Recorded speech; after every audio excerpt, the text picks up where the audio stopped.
우스갯소리지만 현금 3천만 원을 주머니에 꽂고 시작을 해라 라고 말을 드립니다. 안녕하세요, 강현지 변호사입니다. 오늘은 사랑이 죄가 되는 순간 상간소송에 관해서 알아보려고 합니다. 상간소송은 예전에는 형사처벌이 가능했죠. 간통죄라고 해서 형사적으로 문제가 실제로 될 수가 있었는데 그거는 폐지가 돼서 현재로서는 민사소송만 남아있는 상태입니다.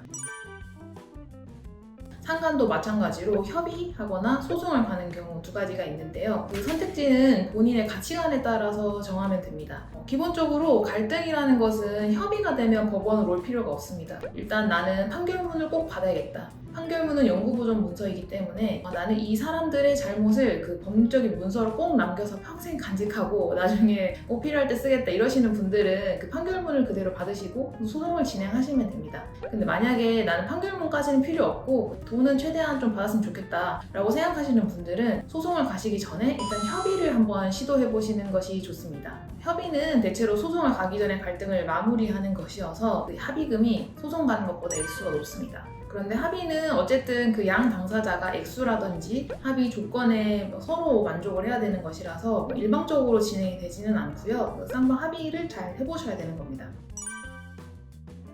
그럼 상간소송을 하면 얼마를 받을 수 있는지, 얼마를 받아야 이 정도면 잘했다, 협의를 잘했다라는 말이 나오는지 궁금하실 텐데요. 개인적으로 저한테 찾아오셔서 만약에 나 약간 금사를 할 것 같다, 금지된 사랑을 할 것 같아서 어떻게 하냐, 내지는 이미 약간 불륜을 했는데 들켰다라고 했을 때는 우스갯소리지만 현금 3천만 원을 주머니에 꽂고 시작을 해라 라고 말을 드립니다. 일반적으로 평균적인 상간소송은 대체로 1,000만 원에서 2,500 사이로 들어옵니다. 그런데 상간소송은 민사소송이어서 패소한 사람이 그 다른 사람의 소송 비용까지 물어주게 되는데요. 변호사 보수의 소송 비용 산입에 관한 규칙이라고 해서 그 민사소송을 패소했을 때 변호사 비용을 물어주어야 하는 범위가 있는데요. 만약에 상간소송으로 2천만 원보다 더 큰 액수를 청구를 했다. 그러면은 변호사 비용을 최소 200만 원 정도는 물어주셔야 돼서 그럼 그 비용까지 합하면은 2,500에 200 그리고 나의 변호사 비용까지 다 합해서 하면 3천만 원 안으로는 웬만하면 다 들어오기 때문에 그런 말을 해드리는 거죠. 사실 의미는 있는 겁니다. 그런데 액수가 참 적죠. 이 액수는 이미 한 10년 정도 그 내부적으로 계속 나오는 액수입니다. 사람들이 그래서 월급 빼고는 다 오르는데 상간소송 액수가 이렇게 오르지 않으면은 그 가해자들한테 실질적으로 타격감이 있느냐, 이 사람들이 정말 그냥 조금 낮은 액수 주고 범죄를 저질러도 되는 것처럼 인식이 되니까 실질적으로 이게 의미가 있는 소송이냐라는 말도 있는데요. 아직까지는 1,000에서 2,500 정도로 액수가 나오는 편입니다. 그러면 최근에 노서영 관장 사건에서 상간녀가 위자료 한 20억 나왔죠. 그래서 의뢰인분들이 찾아오셔서 변호사님 제 사건도 최소한 1, 2억은 꼭 받아주세요 라고 말씀을 해주시는데요. 안 됩니다.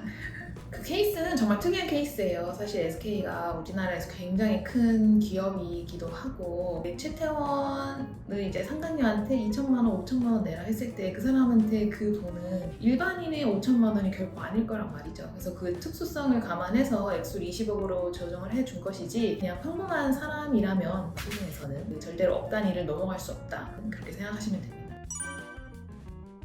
그러면은 합의를 했을 때는 얼마를 받는 게 좋을지 그 가이드라인을 달라는 분들이 많은데요. 결론부터 말씀드리면은 합의에는 가이드라인이 없습니다. 소송을 하기 전에 합의해서 끝내는 거기 때문에 그 소송 비용보다는 더 많이 받아야 된다. 그래서 1,000에서 한 2,500. 그것보다는 더 받으셔라. 그 본인 사안이 이러하니 그것보다는 받으셔야 된다. 이렇게만 가이드라인을 드리고 만약에 그 금액이 마음에 들지 않으시면 어차피 소송 비용도 조금 받으실 수 있으니까 차라리 소송을 하셔라 라고 권해드립니다. 그 이유는 합의라는 것이 결국 양쪽의 의견이 일치해야 되는데 상간녀나 상간남이 너무 어리다거나 아니면 경제적으로 너무 열악하다거나 내지는 나 상간녀 상간남으로 소문나도 상관없어 이런 사람이라면 사실 합의를 할 이유가 없기 때문에 그러한 요인들을 다 갖춘 사람이 아니라면 큰 액수로 합의를 하는 것은 변수가 상당히 많다 이렇게 생각을 하시면 됩니다.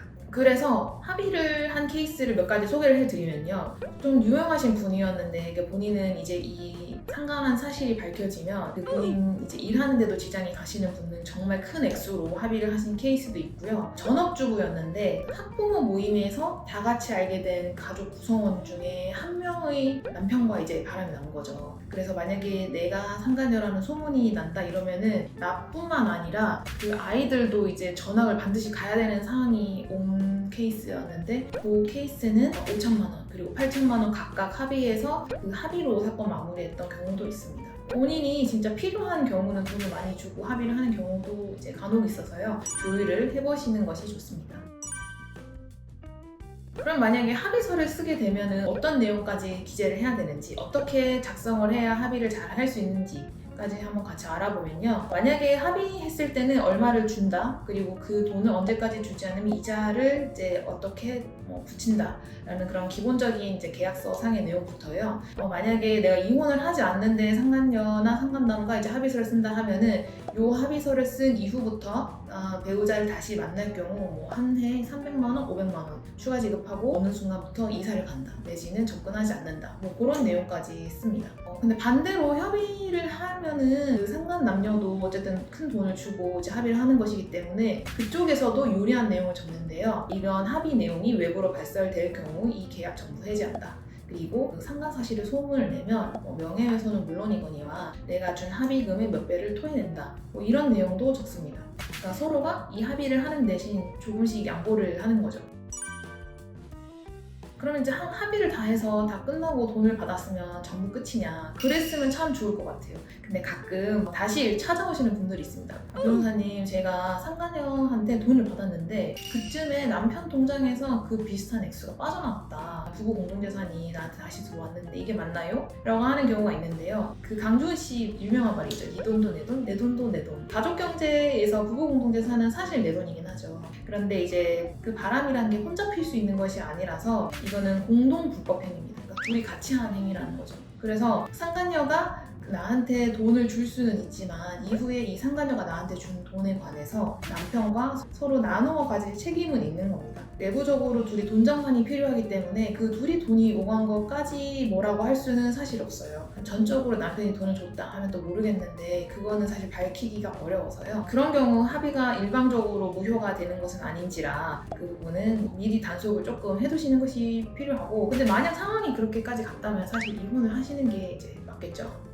오늘은 상간소송 위자료를 받는 방법 그리고 얼마를 받는 것이 좋은지 사례를 통해서 한번 알아봤습니다. 상간소송 위자료는 배우자가 상간한 남녀와 얼마를 만났고 어떻게 만나고 되게 얼마나 악질적이고 소송이나 합의를 하는 중간에도 계속 만남을 유지하고 있는지 등 다양한 요소가 고려가 돼서 액수 측정이 이제 달라지는데요. 협의를 해보시는 것도 1차적으로는 권해드리지만 만약에 대화가 안 된다 하면은 그건 마저 감정 소비이기 때문에 소송을 바로 진행하시는 것도 괜찮다는 점 참고해 주시면 좋겠습니다. 오늘 영상이 도움이 되셨다면 구독, 좋아요